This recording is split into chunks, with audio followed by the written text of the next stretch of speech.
Hello students, myself PAJ Ajit Kumar from Champions। तो last video में हम लोग इलेक्ट्रिक फील्ड के बारे में पढ़े थे।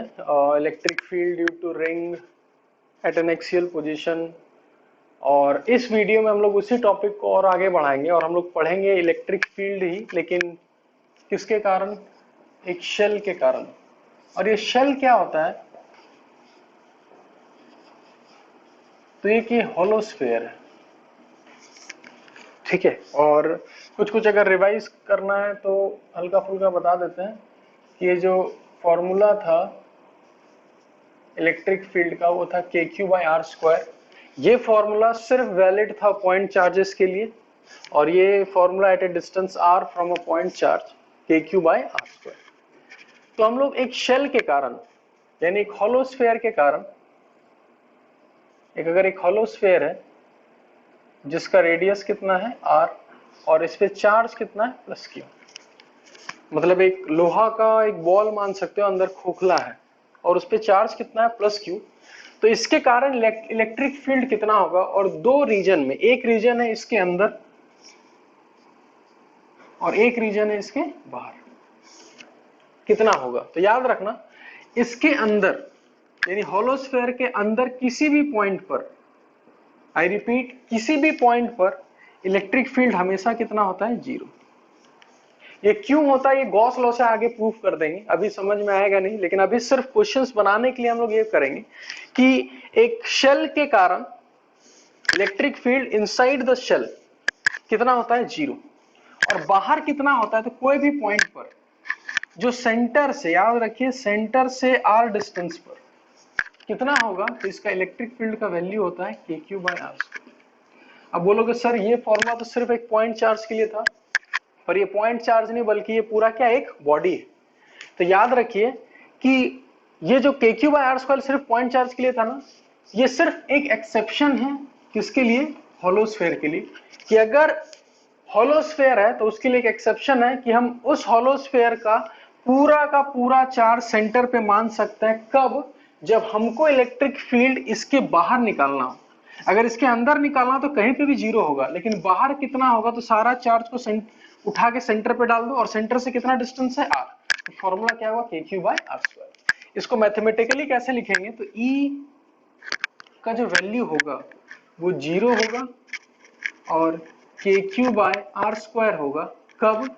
यहां पर हम लिखेंगे कि ये जब r लेस देन कितना होगा? r, यानी रेडियस से जब छोटा होगा डिस्टेंस तो 0 होगा, और जब इससे बड़ा होगा या इसके बराबर होगा तब हमको फॉर्मूला यूज करना है KQ/R²। ये फॉर्मूला।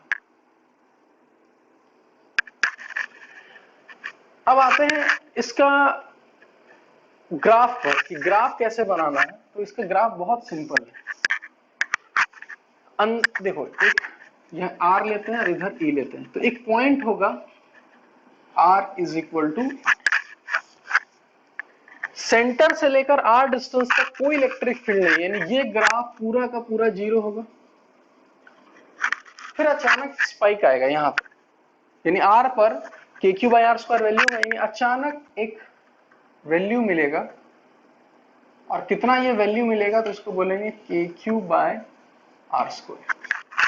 और उसके बाद E is inversely proportional to R²। हम सिखाएं कि जब भी इनवर्सली प्रोपोर्शनल टू R हो या R² हो, ये रेक्टेंगुलर हाइपरबोला यानी कुछ ऐसे चला जाएगा।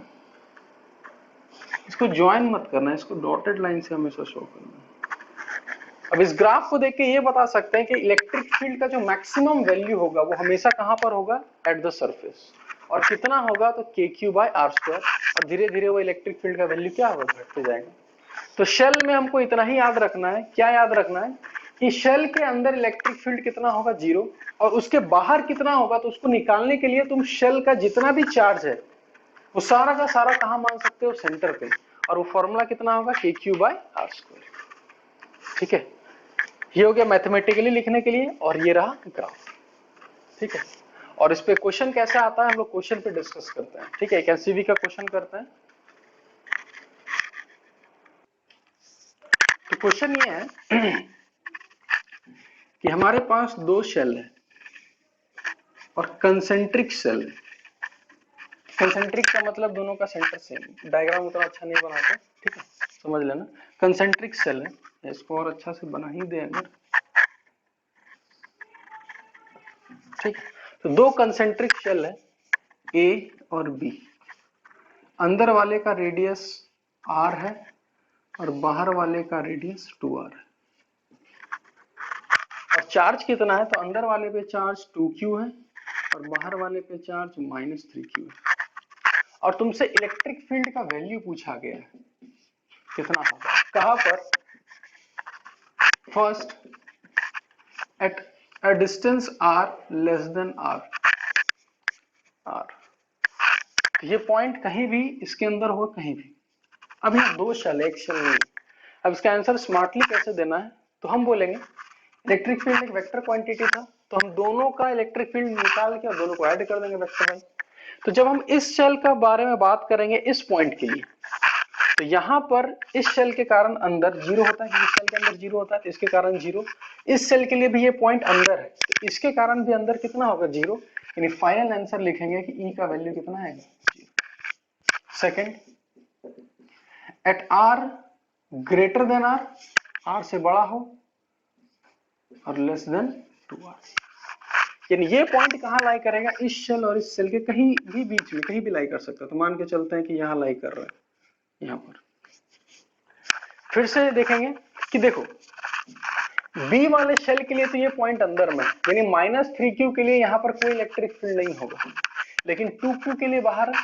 अब 2q के लिए अगर बाहर है तो इस चार्ज को हम टोटल उठा के कहां रख सकते हैं, सेंटर पे। तो सेंटर पे रख दिए 2q, तो इसका इलेक्ट्रिक फील्ड का वैल्यू होगा k into 2q divided by. Third, अगर पॉइंट का बात करें r ग्रेटर देन 2r, कि अगर पॉइंट बाहर है, पॉइंट बाहर ले लेते हैं। अब इस सेल के लिए भी बाहर है और उस सेल के लिए भी बाहर है, तो ये भी उठ के सेंटर पे आएगा और ये भी उठ के सेंटर पे आएगा।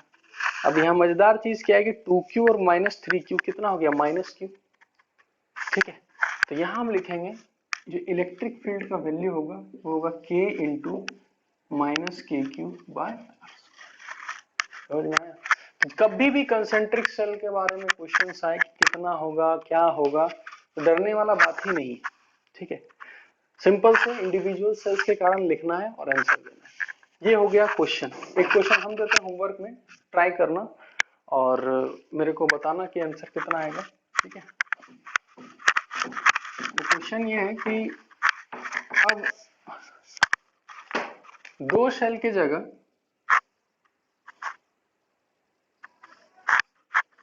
तीन शेल है, ए बी सी, इस पे चार्ज Q, इस पे -2Q और इस पे 3Q, ठीक है।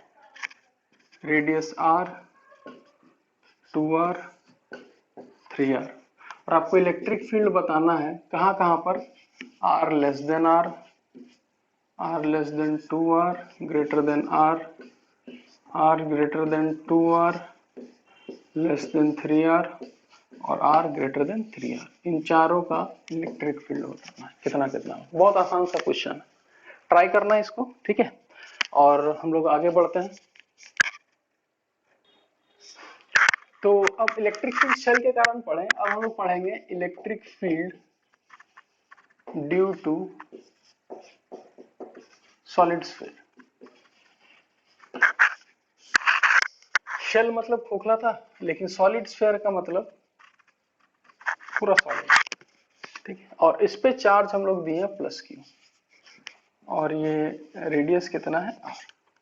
अब फिर से यहाँ पर दो रीजन है, एक रीजन इसके अंदर और एक रीजन इसके बाहर, यानी इलेक्ट्रिक फील्ड अंदर भी होगा और बाहर भी होगा। जो एक्सेप्शन हम लोग लिए थे वो सिर्फ हॉलो स्फीयर के लिए, सॉलिड स्फीयर के लिए कोई एक्सेप्शन का चीज नहीं है। लेकिन हम लोग स्मार्टली इस सॉलिड स्फीयर का answer with the help of hollow sphere से कैसे देंगे, तो इसको हम लोग ये बोलेंगे कि क्या हम सॉलिड स्फीयर बहुत सारे हॉलो स्फीयर की हेल्प से बना सकते हैं, तो बिल्कुल बना सकते हैं। कैसे, कि अगर हम एक छोटा छोटा छोटा छोटा बॉल लेते रहे रेडियस बड़ा होते होते होते होते होते होते होते होते होते होते तो एक सॉलिड बॉल बन जाएगा। तो सॉलिड बॉल बोल सकते हैं बहुत सारे हॉलो स्फेयर से बना हुआ।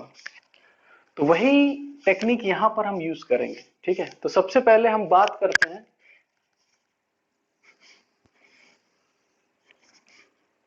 ये सेंटर, इसका रेडियस r, और बात करते हैं किसी भी पॉइंट पर, यहां p पॉइंट पर इलेक्ट्रिक फील्ड का कितना वैल्यू होगा। तो हम लोग क्या करेंगे, इस P से लेकर एक सर्कल बना लो, पहले बना ली, और अब हम बोलेंगे कि इस सर्कल के अंदर एक रीजन है 1 और इस सर्कल के बाहर एक रीजन है 2। ठीक है, तो हम बोलेंगे कि ये बहुत सारा होलोस्फीयर से बना हुआ है, यानी रीजन 1 में भी बहुत सारा होलोस्फीयर होगा, रीजन 2 में भी बहुत सारा होलोस्फीयर होगा। ठीक है, लेकिन जो रीजन 2 है, रीजन 2 में जितना भी होलोस्फीयर है, ये P पॉइंट उन सारे होलोस्फीयर के अंदर है। तो हम बोले थे होलोस्फीयर के अगर पॉइंट अंदर है तो उसके कारण इलेक्ट्रिक फील्ड 0 होता है। तो रीजन 2 के कारण इलेक्ट्रिक फील्ड का जो वैल्यू होगा वो कितना हो जाएगा, 0। कोई इलेक्ट्रिक फील्ड होगा ही नहीं। तो जो सारा इलेक्ट्रिक फील्ड होगा वो सिर्फ किसके कारण होगा, 1 के कारण। क्यों? क्योंकि देखो ये पॉइंट हर होलोस्फीयर के बाहर है। आप लोग ये भी सीखे थे कि अगर होलोस्फीयर के पॉइंट बाहर है तो वो सारा चार्ज उठा के कहां रख सकते हैं, सेंटर पे। तो यानी कि इस रीजन में जितना भी चार्ज होगा उसको सारा उठा के अंदर रख देंगे। अब जो प्लस क्यू है तो टोटल सॉलिड स्फीयर में, तो हमको सिर्फ यहां का चार्ज से मतलब है, तो मान लेते हैं इसका चार्ज कितना है, क्यू डैश। अब क्यू डैश हम लोग कैसे निकालेंगे, तो हम बोलेंगे कि मेरा जो टोटल चार्ज क्यू था वो टोटल वॉल्यूम में, इस पूरे वॉल्यूम में डिवाइडेड है, तो कितना डिवाइडेड हो गया, 4/3 पाई आर क्यूब। ठीक है, ये टोटल वॉल्यूम में डिवाइडेड है, लेकिन हमको सिर्फ इतना ही वॉल्यूम का चाहिए। तो हम क्या करेंगे, हमको उतना ही वॉल्यूम का चाहिए, तो इसका रेडियस मान लेते हैं r है। तो 4/3 पाई और 4/3 पाई कैंसिल हो गया। तो मेरा जो q डैश का वैल्यू आया ये आ गया q r cube divided bye r cube. यानी इतना चार्ज बस इतने के अंदर में है, और ये सारा चार्ज उठ के कहां जाएगा, सेंटर पे। तो अगर इतना चार्ज q डैश का वैल्यू सेंटर पे आ गया और r डिस्टेंस पे अगर हमको इलेक्ट्रिक फील्ड लिखना है, तो हम इलेक्ट्रिक फील्ड का वैल्यू लिख देंगे k q dash divided bye r square, जो हम लोग सीखे हैं। अब q डैश का कितना वैल्यू यहां से पुट करेंगे। ठीक है, तो इसको लिखेंगे k into Q R cube divided by R cube divided by are square. तो ये आर स्क्वायर और एक आर क्यूब वाला आर कैंसिल हो जाएगा, तो फाइनल फॉर्मूला आ जाएगा k Q R divided by R cube. तो यहां हम लोग देखने को ये मिला, और सबसे इंपॉर्टेंट यही वाला पार्ट है अंदर निकालने वाला।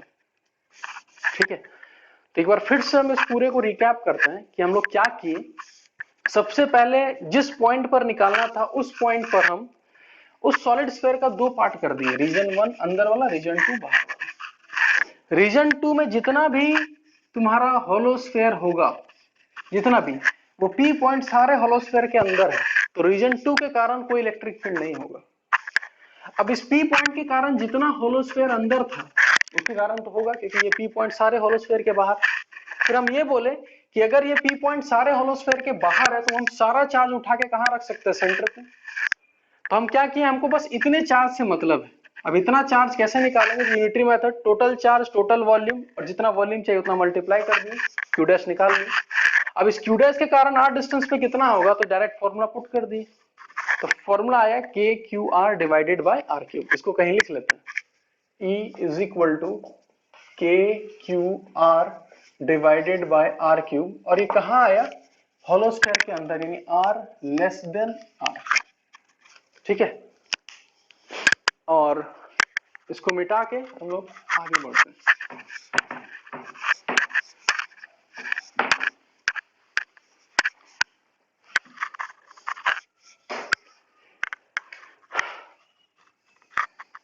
अगर हम होलोस्फीयर के बाहर बात करें, कोई भी डिस्टेंस आर पर, तो इसका आंसर बहुत सिंपल है। ये सारा एक होलोस्फीयर से बना है और ये पॉइंट सारे होलोस्फीयर के बाहर है, तो ये सारा चार्ज उठ के सेंटर पे कितना होगा, प्लस क्यू। तो इलेक्ट्रिक फील्ड का वैल्यू आएगा K Q by are square, R greater than R, और स्मॉल के लिए ये वाला वैल्यू हो गया। अगर इसका ग्राफ बनाना है तो कैसे बनाना है, और दोनों में अंतर क्या है पता है, जब पॉइंट अंदर था तो E is directly proportional to R, ये सब सारा कांस्टेंट है, और जैसे ही पॉइंट बाहर हो गया तो E जो है वो inversely proportional to R square, यानी सबसे पहले डायरेक्टली प्रोपोर्शनल है, तो यानी कि ये ग्राफ यहां से स्टार्ट होकर सीधा जाएगा कि डायरेक्टली प्रोपोर्शनल है, और कहां तक, R is equal to R तक। फिर अचानक inversely proportional to R square हो गया, इसका मतलब यहां से फिर घटना स्टार्ट होगा, और यही इसका मैक्सिमम वैल्यू है, और मैक्सिमम वैल्यू कहां आ रहा है, फिर से सरफेस पे आ रहा है, और कितना होगा, तो R का वैल्यू R पे क्लियर, और यहाँ इक्वल टू भी साइन दे दो कहीं भी, क्योंकि फॉर्मूला दोनों में देखो के क्यू बाय आर स्क्वायर, यहाँ भी आर आर कैंसिल होगा तो के क्यू बाय आर स्क्वायर, यानी इसका होगा के क्यू बाय आर स्क्वायर, इधर E हो गया और इधर R।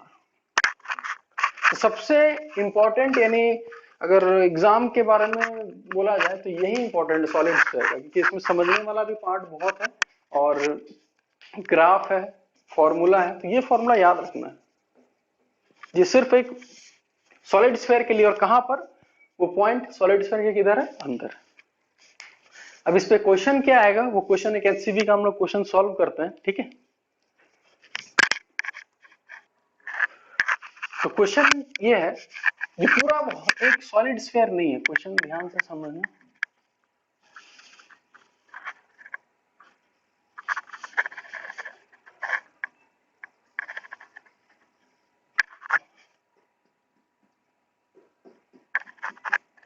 और कंसेप्ट यूज करना है, और हर क्वेश्चन का आंसर एक एक लाइन में बनेगा एससी वर्मा का। तो क्वेश्चन ये है कि ये पूरा सॉलिड स्फीयर नहीं है, ये है क्या, हम समझाते हैं। पूरा सॉलिड स्फीयर लो और अंदर से भी कुछ काट के बाहर निकाल लेना, यानी कि इतना पार्ट खोखला है और इतना ही पार्ट सॉलिड है। ये डिस्टेंस दे रखा है R1 और ये डिस्टेंस दे रखा है R2, और तुमसे पूछा गया है कि यहां से R डिस्टेंस पर P पॉइंट पर E एट P कितना होगा। तो वीडियो को पॉज करके थोड़ा बनाओ अच्छे से, है ना, और नहीं बने और या बन जाए तो फिर चेक करो कि इसका आंसर क्या है। तो अब हम क्या करेंगे, हम क्या बोले थे कि कभी भी किसी पॉइंट पर निकालना हो तो वहां पर एक सर्कल ड्रॉ करो, और हम वही कंसेप्ट यूज करेंगे, कुछ अलग कंसेप्ट यूज नहीं करेंगे। तो हम एक सर्कल ड्रॉ कर दिए। सर्कल ड्रॉ करने के बाद अब हम करेंगे क्या, अब हम बोलेंगे कि ये दो पार्ट में डिवाइड हो गया, पार्ट 1 और पार्ट 2, और हम बोल सकते हैं ये फिर से बहुत सारा हॉलो स्फीयर से बना होगा। तो जितना हॉलो स्फीयर पार्ट 2 में होगा तो उसके लिए ये जो P पॉइंट है उसके अंदर लाई कर रहा है, और अंदर लाई करने पे 0, यानी इलेक्ट्रिक फील्ड सेकंड वाले रीजन के लिए कितना होगा, 0, यानी इलेक्ट्रिक फील्ड सिर्फ फर्स्ट के लिए होगा। और कितना होगा, तो ये जितना भी हॉलो स्फीयर होगा ये सारा चार्ज उठा के सेंटर पे रख सकते हैं, क्यों, क्योंकि इतना हॉलो स्फीयर के लिए पॉइंट बाहर है। अब हमको इतना चार्ज निकालना है Q डैश। तो अब यहां देखो Q डैश कैसे निकालेंगे। जो टोटल चार्ज Q डिवाइडेड है, पूरा Q पूरे में नहीं है, बस इतने वॉल्यूम में है। अब इतना वॉल्यूम कितना है, तो देखो लिख रहे हैं 4/3 पाई R2 का होल क्यूब माइनस R1 का होल क्यूब, इतना ही वॉल्यूम। तो R2 का पूरा लिख लिया और R1 का माइनस कर दिए।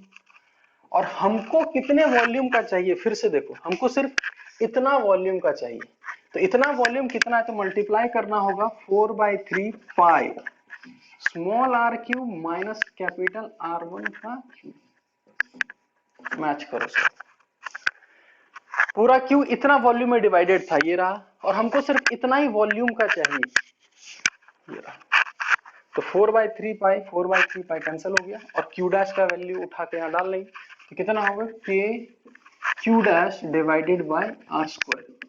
तो के इंटू क्यू डैश का वैल्यू कितना हो जाएगा, Q R cube minus R1 cube divided by, एक आर स्क्वायर रहेगा ही रहेगा, और नीचे वाला टर्म कितना है, R2 क्यूब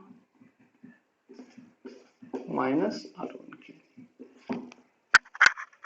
समझे। इसलिए कभी भी सॉलिड स्फीयर टाइप का क्वेश्चन आए या होलो स्फीयर का क्वेश्चन आए तो हम लोग करेंगे क्या, इसी टाइप से करेंगे, हमेशा सर्कल बनाएंगे और इस टाइप से करेंगे।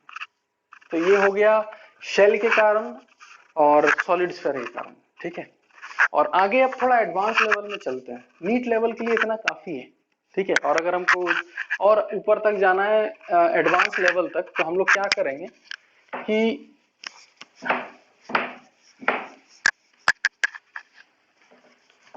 क्वेश्चन ऐसा आएगा कि ये एक पूरा सॉलिड स्फीयर है, ये सिर्फ इंजीनियरिंग वालों के लिए, मेडिकल वालों के लिए इतना काफी है। तो इंजीनियरिंग लेवल में अगर देखा जाए कि अगर ये पूरा प्लस क्यू चार्ज है, ठीक है, सॉलिड स्फीयर है, और ये रहा सेंटर, यहां से आर डिस्टेंस में पूछा जाए कि कितना होगा, तो हम बोलेंगे कि सिंपल हम आंसर बोल देते हैं के क्यू बाय आर स्क्वायर, कोई दिक्कत नहीं, इसका रेडियस कुछ भी हो उससे हमको कोई लेना देना नहीं, क्योंकि बाहर है पॉइंट। लेकिन क्वेश्चन को अगर चेंज किया जाए कि ये पूरा सॉलिड स्फीयर में ऐसे कैविटी नहीं है, कैविटी जो है, कैविटी का मतलब खोखला, वो कुछ इस टाइप से है,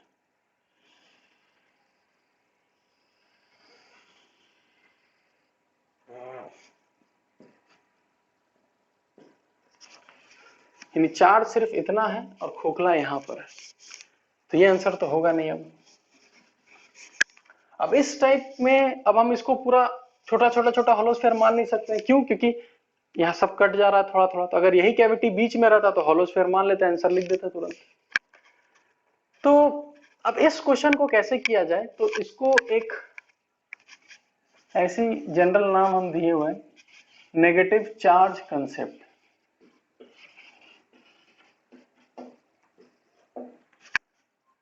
ठीक है, और नेगेटिव चार्ज कंसेप्ट क्या होता है कि मान के चलो कि यहां कुछ नहीं है, नेगेटिव चार्ज कंसेप्ट यहां कुछ नहीं है, तो हम बोलेंगे यहां 2 रुपया भी रखा हुआ और -2 रुपया भी रखा हुआ, ऐसे ही, तो टोटल कितना हो गया 0, मतलब कुछ नहीं रखा हुआ। तो हम यही करेंगे, यहां खोखला है मतलब यहां है भी और नहीं भी, तो दोनों मिलके 0 हो गए, ठीक है। तो इसको है भी नहीं भी इससे समझने के लिए, लैम्डा का मतलब होता है चार्ज डिवाइडेड बाय लेंथ। अगर चार्ज लेंथ में डिवाइडेड हो तो उसको लैम्डा से डिनोट करते हैं, ये सब पढ़ चुके हुए ग्रेविटेशन में। अगर एरिया में डिवाइडेड हो सिग्मा, और अगर वॉल्यूम में डिवाइडेड हो तो रो। तो यहां पर देखा जा रहा है कि चार्ज जो है वो वॉल्यूम में डिवाइडेड है, तो हम ये बोलेंगे कि इसको हम ऐसे ना सोच के, हम इसको ऐसे सोचेंगे कि एक पूरा का पूरा सॉलिड स्फीयर है, ठीक है, पूरा का पूरा यानी प्लस रो का है, और इसके ही अंदर एक और सॉलिड स्फीयर है माइनस रो का। तो होगा क्या, इस जगह में तो प्लस रो है, लेकिन इस जगह में अगर देखा जाए तो प्लस रो भी है और माइनस रो भी है, तो प्लस और माइनस रो कितना खोखला बन गया। तो ये चीज और ये चीज सेम है, लेकिन हमको क्या इसमें बेनिफिट मिल रहा है वो देखो। तो हमको ये बेनिफिट मिलेगा कि यहां पर एक ही सॉलिड स्फीयर है और ये खोखला है, पर यहां पर 2 सॉलिड स्फीयर है, एक पूरा कंप्लीट और ये भी पूरा कंप्लीट। अब 2 सॉलिड स्फीयर है तो उसके कारण हम आराम से आंसर लिख सकते हैं, और कैसे आंसर लिख सकते हैं, तो इसके कारण ये r डिस्टेंस है, तो इसके कारण लिखेंगे, इसको मान लेते हैं a और इसको मान लेते हैं b। अब ये दोनों पूरा पूरा है, तो electric field due to a कितना होगा, के Q by are square, k q a divided by are square, और electric field due to b कितना होगा, तो के क्यू बी। और याद रखना डिस्टेंस कहां से लेते हैं, सेंटर से। इस के लिए डिस्टेंस यहां से मेजर करेंगे, तो ये टोटल r था, तो ये r बाई 2 हो गया, तो टोटल r में से r बाई 2 माइनस कर दो, तो ये हो गया r माइनस r बाई 2 का होल स्क्वायर। अब QA और QB कितना होगा, तो ध्यान से देखो, rho is equal to Q into V, तो Q को क्या लिख सकते हैं, रो इंटू वॉल्यूम, तो यहां लिखेंगे QA is equal two plus रो, क्योंकि ए का प्लस है और इसका वॉल्यूम कितना होगा, इसको यहाँ मिटा देते हैं, वॉल्यूम कितना होगा, तो 4/3 पाई कैपिटल आर क्यूब, क्योंकि टोटल था ये। और क्यूबी अगर देखा जाए इसका चार्ज बस, तो इसका वॉल्यूम से लेंगे कितना होगा, लेकिन इसका माइनस रो है, ध्यान से देखो, ठीक है, माइनस रो इंटू 4/3 पाई। अब इसका रेडियस कितना है, तो इसका रेडियस हो गया r/2 का होल क्यूब, क्यूए पुट कर दो, क्यूबी पुट कर दो, ठीक है। और फाइनल क्या लिखेंगे कि जो टोटल ई टोटल होगा वो लिखेंगे ई ए प्लस ई बी। ये थोड़ा एडवांस प्रॉब्लम वगैरह है, ठीक है। इसको फिर से हम समझाते हैं कि कैसे करना है, कि जब भी कैविटी एकदम बीचों बीच ना हो, कहीं भी हो, तो उस कैविटी को फुलफिल कैसे करना है, तो हम बोलेंगे कि यहां पर एक एक्चुअल में है पूरा का पूरा प्लस रो, और एक जगह नहीं भी है, तो प्लस रो और माइनस रो होके खोखला बन गया पूरा, ठीक है। अब प्लस रो जो पूरा बन गया उसके लिए तो फॉर्मूला हम लोग को पढ़ा हुआ है, डायरेक्ट लिख दिए, इसके लिए पढ़ा हुआ लिख दिया और दोनों को ऐड कर दिए, तो टोटल निकल गया ई ए प्लस ई बी। तो इस टाइप से हम लोग कहीं भी अगर तुम्हारा कैविटी है तो उसका आंसर हम लोग लिख सकते हैं, ठीक है। और आगे बढ़ते हैं, चलो, तो ये हो गया। और इलेक्ट्रिक फील्ड पढ़ने के बाद, ठीक है, हम लोग इलेक्ट्रिक फील्ड लाइंस के बारे में पढ़ेंगे। अब इलेक्ट्रिक फील्ड और इलेक्ट्रिक फील्ड लाइंस में क्या डिफरेंस है, तो इलेक्ट्रिक फील्ड ये बताएगा कि इस चार्ज के कारण यहां पर इलेक्ट्रिक फील्ड का मैग्नीट्यूड कितना, याद करो स्केलर और वेक्टर वाला कंसेप्ट। तो इलेक्ट्रिक फील्ड ये बताएगा इस पॉइंट पर इसका इलेक्ट्रिक फील्ड का मैग्नीट्यूड इतना है। अब इलेक्ट्रिक फील्ड लाइंस क्या बताएगा कि उस लाइन से तुम ये निकाल सकते हो कि उस पॉइंट पर इलेक्ट्रिक फील्ड का डायरेक्शन किधर होगा, यानी electric field lines denotes the direction of electric field. अब वो कैसे देते हैं, तो इसका एक सिंपल सा, मान के चलो एक लाइन दिया हुआ है, किधर से आया अभी कोई नहीं सोचना, एक लाइन ऐसे दिया हुआ है, कर्व लाइन है, स्ट्रेट भी हो सकता है, कर्व भी हो सकता है, कुछ भी हो सकता है। तो पूछेगा कि इस पॉइंट पर इलेक्ट्रिक फील्ड किधर है, तो हम बोलेंगे इस पॉइंट पर इसका टेंजेंट ड्रॉ करो, और ये रहा इलेक्ट्रिक फील्ड का डायरेक्शन। यानी कि what is electric field lines, तो electric field lines denote the direction of electric field, कैसे, by drawing tangent at the point on the curve. उस पॉइंट पर तुम टेंजेंट ड्रॉ कर दो, तो टेंजेंट जिधर डायरेक्शन होगा वही इलेक्ट्रिक फील्ड का डायरेक्शन होगा, यानी डिनोट्स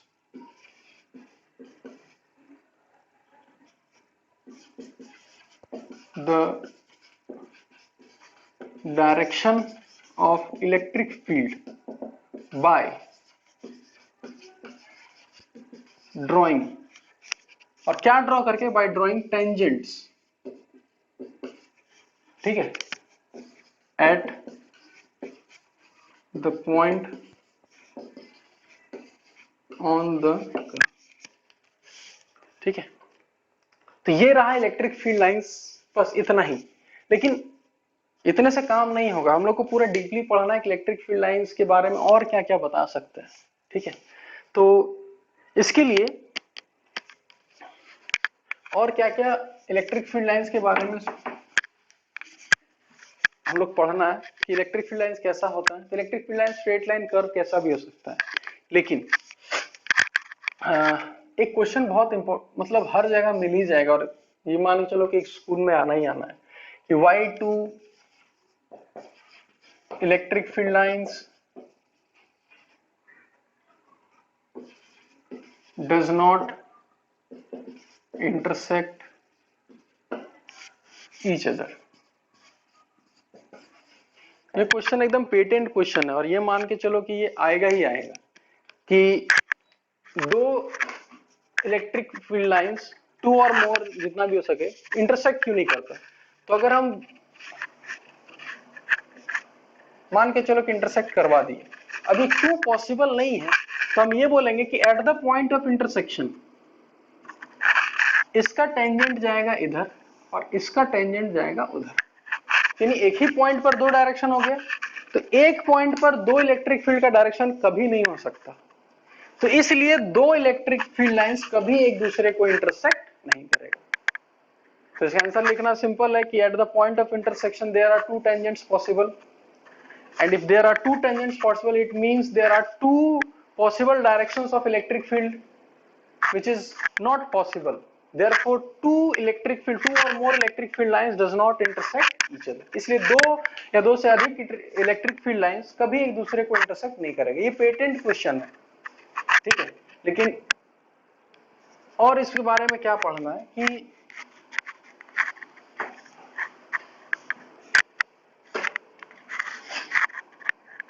जो इलेक्ट्रिक, जैसे प्लस क्यू के लिए याद करो हम लोग बनाए थे बाहर रेडियली आउटवर्ड, माइनस क्यू के लिए रेडियली इनवर्ड। इसका मतलब हम लोग ये लिखेंगे कि all electric field lines originates from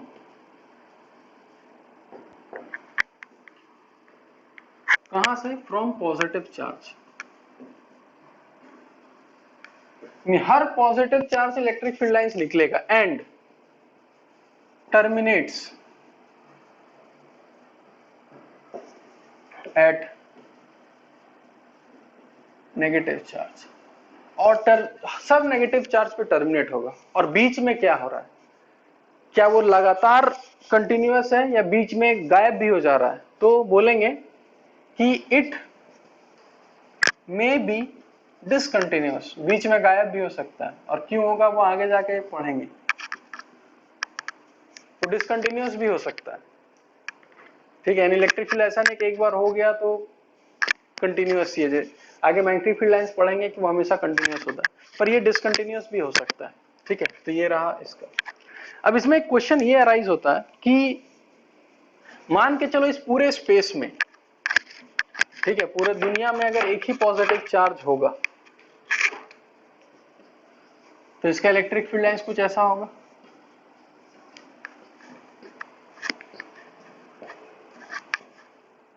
minus charge है ही नहीं, तो ये खत्म कहां पर होगा,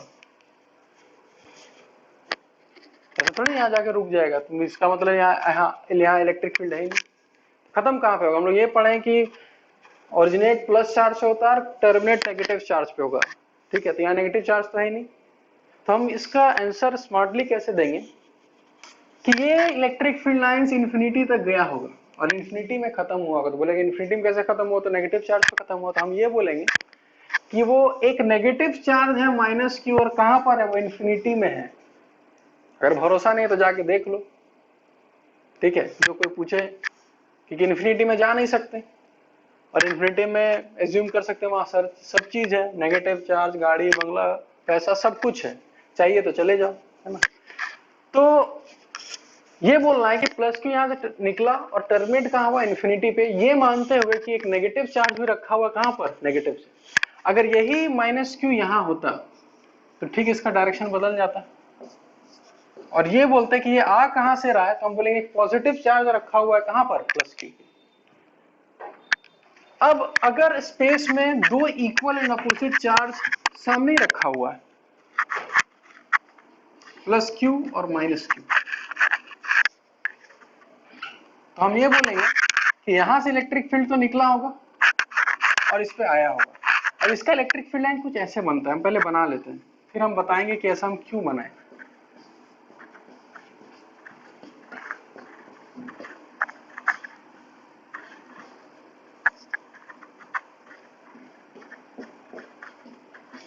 यहां से जितना निकला वो सब इस पे आया, क्यों आया, क्योंकि प्लस क्यू से जितना निकलेगा उतना माइनस क्यू पे आएगा, इन्फिनिटी वगैरह में कहीं नहीं जाएगा। और यहाँ कर्व क्यों बनाए हम, स्ट्रेट क्यों नहीं बनाए, तो एक लॉजिक से समझना, वो लॉजिक से समझ में आ जाएगा। इस पॉइंट पर गौर करो, प्लस क्यू के लिए इस पॉइंट पर याद करो electric field towards the line joining, और इस माइनस क्यू के लिए इधर ही होगा। अब इसका रिजल्टेंट कुछ इधर हुआ, देखो इसका टेंजेंट इधर ही आया। इस पॉइंट पर देखा जाए तो इस प्लस क्यू के लिए कुछ इधर होगा और ज्यादा होगा, और इस माइनस क्यू के लिए थोड़ा सा कम होगा, इसका रिजल्टेंट कुछ इधर भागेगा, इसलिए कर्व हो गया। तो ये रहा प्लस क्यू और माइनस क्यू। अगर क्वेश्चन ऐसा होता कि ये प्लस टू क्यू होता तो इससे कुछ और इलेक्ट्रिक फील्ड लाइंस ज्यादा निकलता और सब इस पे नहीं जाता। क्यों? क्योंकि ये सिर्फ माइनस क्यू है। तो बोलेंगे बाकी कहाँ गया? तो फिर बोलेंगे कि इन्फिनिटी में और एक माइनस क्यू रखा हुआ है, तो बाकी माइनस क्यू के पास चला गया। तो इस लॉजिक से आंसर देना है, ठीक है। और इलेक्ट्रिक फील्ड लाइन से हम लोग क्या सीख सकते हैं, ठीक है।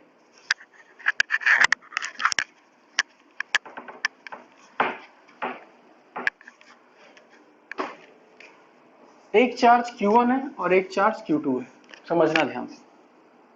एक का इलेक्ट्रिक फील्ड लाइंस कुछ ऐसा था और एक का इलेक्ट्रिक फील्ड लाइंस कुछ ऐसा था।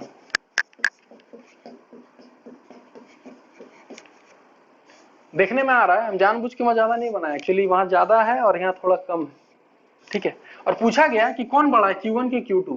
तो दिमाग में आ रहा होगा Q2 ज्यादा लाइन से तो ज्यादा होगा, तो Q2 is greater then Q1। और ऐसा क्यों? तो यहां से कंसेप्ट सीखना है, जिस चार्ज का इलेक्ट्रिक फील्ड लाइंस ज्यादा होगा, more will be the number of lines, greater will be the magnitude. जितना ज्यादा इलेक्ट्रिक फील्ड लाइंस होगा उसका मैग्नीट्यूड उतना ही ज्यादा होगा। इससे पता लगा सकते हैं।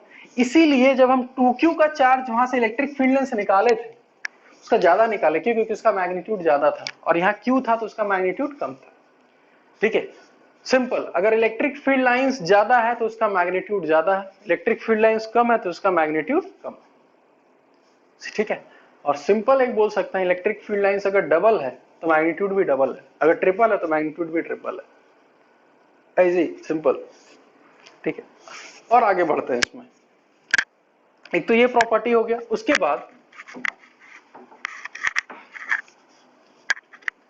फिर हम लोग ये बोलेंगे कि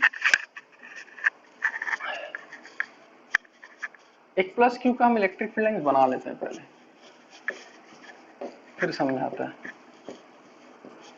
अगर कोई पूछे कि इस पॉइंट पे इलेक्ट्रिक फील्ड का ये ज्यादा है या यहाँ का इलेक्ट्रिक फील्ड ज्यादा है, जाहिर सी बोलेंगे कि ये पॉइंट सामने है तो KQ/R² फॉर्मूले से बता सकता है कि यहाँ EA is greater then EB, आराम से बोल सकता है, क्योंकि ये पॉइंट पास में और वो पॉइंट दूर में। अब इसको इलेक्ट्रिक फील्ड लाइन के कंसेप्ट से कैसे बताना है कि यहाँ पर देखो, ये यहाँ इस पॉइंट पर लाइंस थोड़ा पास पास है और इस पॉइंट पर लाइंस देखो कितना दूर दूर है, यानी यहाँ पर density of electric field lines जो है वो ज्यादा है और वहां पर जो density of electric field lines है वो बहुत कम है। यानी कि more will be the density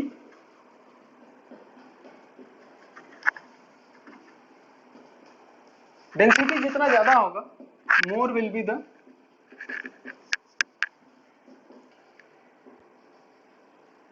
magnitude. Density जितना ज्यादा होगा लाइंस का वहां पर, उसका मैग्नीट्यूड उतना ज्यादा होगा। और इसी पे बेस्ड एक एस सी वर्मा का क्वेश्चन है।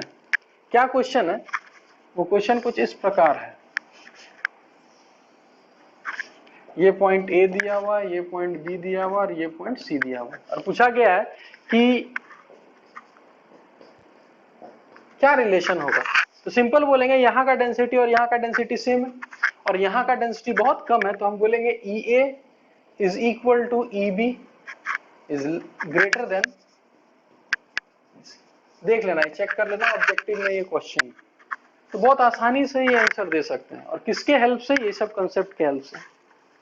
तो डेंसिटी जहां ज्यादा होगा मैग्नीट्यूड वहां ज्यादा होगा, ठीक है, और डेंसिटी जहां कम होगा उसका मैग्नीट्यूड वहां कम होगा, ठीक है। आगे बढ़ते हैं तो, और आगे बढ़ने से पहले एक काम करना, ठीक है, नेक्स्ट वीडियो में जब हम आएंगे तो हम एच सी वर्मा का बहुत सारा सिलेक्टेड क्वेश्चन हम बनाएंगे। तो इससे पहले तुम क्या करना कि एच सी वर्मा अगर जिसके पास नहीं है वो चैंपियंस के ऐप से तुम डाउनलोड कर सकते हो, फ्री स्टडी मटेरियल्स में वो डला हुआ है, ठीक है। और फिर भी नहीं मिले तो मेरे को व्हाट्सएप में मैसेज करना, हम उसको फॉरवर्ड कर देंगे। तो एच सी वर्मा का पार्ट 2 में जो इलेक्ट्रिक फील्ड का जो चैप्टर है उसमें बहुत सारा क्वेश्चन अब तुम बना सकते हो आराम से, ठीक है। तो उसको ट्राई करो बनाने का बढ़िया से, ठीक है। और नेक्स्ट वीडियो में हम इलेक्ट्रिक फील्ड से रिलेटेड जितना सारा क्वेश्चन होगा एच सी वर्मा में हम उसको गो थ्रू करेंगे, ठीक है। हम यहाँ क्वेश्चन नंबर लिखेंगे और उसका सॉल्यूशन बताएंगे बढ़िया से, जो बढ़िया क्वेश्चन होगा, ठीक है। और रहा बात क्लासेस वगैरह का, तो बहुत सारा स्टूडेंट्स का नेट स्लो हो जाता है, तो बहुत सारा प्रॉब्लम आ रहा है। तो हम एक सॉल्यूशन क्या निकालें कि हम इसी तरीके से हर अल्टरनेट डे पे हम वीडियो अपलोड कर दिया करेंगे हर अल्टरनेट डे पे, ठीक है। अब तुम लोग क्या करना कि उस वीडियो को देखो, ठीक है, और डाउट जो होगा उसको हम via video conferencing, WhatsApp video call में, या बहुत सारा ऐप है, हम ऐप भी तुम लोग का हम उसमें शेयर कर देंगे, वो ऐप डाउनलोड करना, वो जूम ऐप से बहुत बढ़िया है, ठीक है। तो जो डाउट के लिए है तुम हमको व्हाट्सएप पे मैसेज करना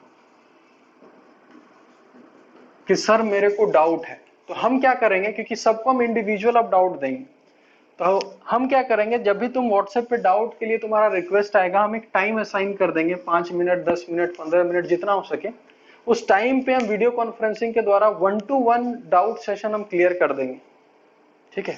और यही प्रोसेस जो है हर अल्टरनेट डे पे वीडियो अपलोड होगा 40-45 मिनट का, ठीक है। उसको तुम आराम से पॉज कर करके देखना, ऐसा नहीं समझना कि 1.5 घंटे का वीडियो चाहिए एक दिन में, नहीं हो पाएगा।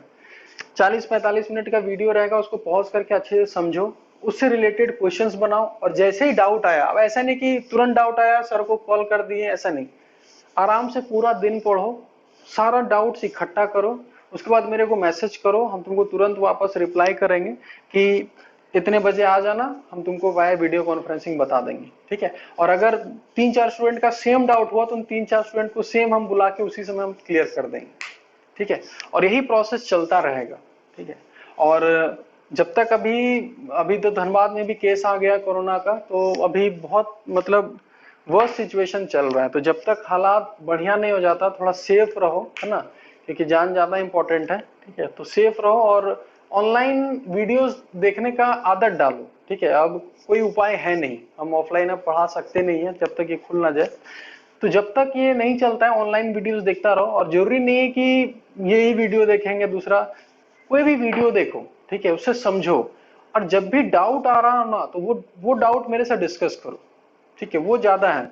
जूम ऐप के थ्रू दिक्कत क्या आ रहा था कि एक तो नेट का प्रॉब्लम है, नेट कभी भी चला जाता है एक स्टूडेंट का, तो वो हट के आगे पहुंच जाता है, बीच में तुम डाउट नहीं पूछ सकते हो बढ़िया से, और तुम डाउट पूछे तो बाकी लोग फिर बैठा रहता है, तो वो ज्यादा उतना इफेक्टिव नहीं है। इसलिए हम वीडियो अपलोड कर दिया करेंगे, तो मेरा नॉन स्टॉप वीडियो रहेगा, उसको देखो, सीखो, और जो भी डाउट हो ना, वो डाउट को डिस्कस करेंगे हम लोग वीडियो कॉन्फ्रेंसिंग के द्वारा, 1-to-1 डिस्कस करेंगे, ताकि बाकी लोग का टाइम वेस्ट ना हो, ठीक है। और यही प्रोसेस सारे सब्जेक्ट्स में हम लोग फॉलो करेंगे। तो नेक्स्ट वीडियो तक आराम से सेफ रहो, ठीक है, और पढ़ाई चालू रखो, और घबराने का जरूरत नहीं है, एकदम पैनिक मत करो, ठीक है, कुछ नहीं होने वाला। हम जैसे ही क्लासेस वगैरह स्टार्ट होगा, नंबर ऑफ क्लासेस बहुत हम बढ़ा देंगे, ठीक है, और कोर्स आराम से कंप्लीट होगा, इसके बारे में एकदम टेंशन फ्री रहो, ठीक है। ऐसा मत सोचो कि 1 महीना पार हो गया, 1.5 महीना पार हो गया, नहीं। 12th का जो सिलेबस, 11th में दिक्कत होता है, क्योंकि 11th स्टार्ट होते होते अगस्त पहुंच जाता है, सोच लो जुलाई अगस्त, अभी अप्रैल चल रहा है, तो आराम से टेंशन मत लो, नंबर ऑफ क्लासेस हम बढ़ा देंगे, ठीक है, बहुत अच्छे से कोर्स कंप्लीट हो जाएगा, ठीक है। और जिनको और अच्छे से करना है, वो 11th का भी अभी टॉपिक रिवाइज कर लो, अभी बहुत बढ़िया मौका है, ठीक है। अभी 12th का उतना टॉपिक्स आगे नहीं जा रहा, तो 11th का बहुत सारा जो चीज है ना, वो तुम कवर अप करो, ठीक है। और 11th का भी हम बहुत सारा वीडियोस हम डाल रखे हैं, तो उसको भी देखो बढ़िया से, ठीक है। और इसी तरह से धीरे धीरे धीरे धीरे बढ़ो आगे, है ना। और जो नेक्स्ट वीडियो तक आराम से सेफ रहो, घर पे बाहर बाहर निकलना मत, है ना, और घर में आराम से बैठ के ऑनलाइन पढ़ाई करो, ठीक है। चलो नेक्स्ट क्लास में मिलते हैं, बाय।